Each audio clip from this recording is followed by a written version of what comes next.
Thanks for tuning into my channel. Those of you who have been following my work know that for the last several years I've been visiting Cuba with the focus on two academic topics. One would be the racism in Cuba, and again the other would be the Negro League presence and how it helped Cuba develop its baseball prowess. And I was assisted over the years by my dear friend, Professor and Dr.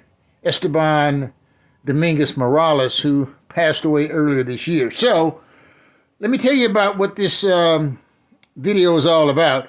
Matanzas is a province of Cuba, located about 75 miles or 2 hours east of Havana.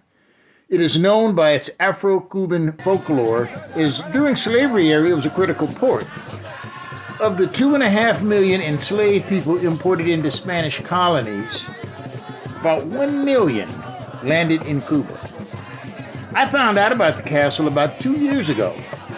Those who visit Cuba understand its width, which is why many return, simply because there's so much to see, and one trip simply doesn't cut it.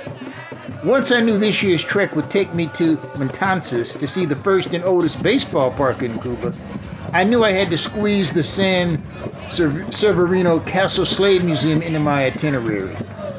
I arrived from Havana around noon.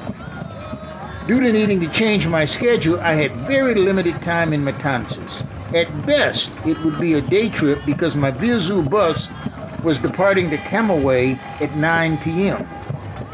My driver, Felix, was understanding, so once his wife helped me get organized at their Casa Particulares, we headed for the 3 stops I deemed as mandatory to make the trip worthwhile. The castle is located on the outskirts of town, but nestled right on the bay.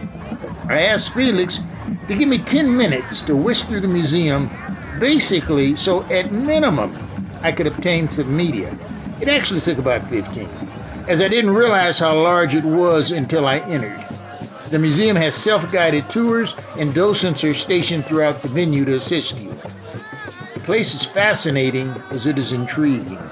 It was built in 1693. It served many purposes throughout the years.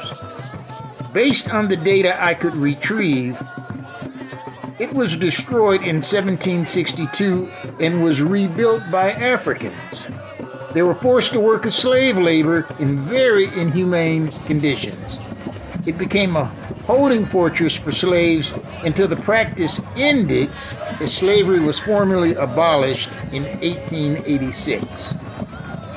The venue was eventually preserved, and in 1978, it was declared a national monument of the Republic of Cuba.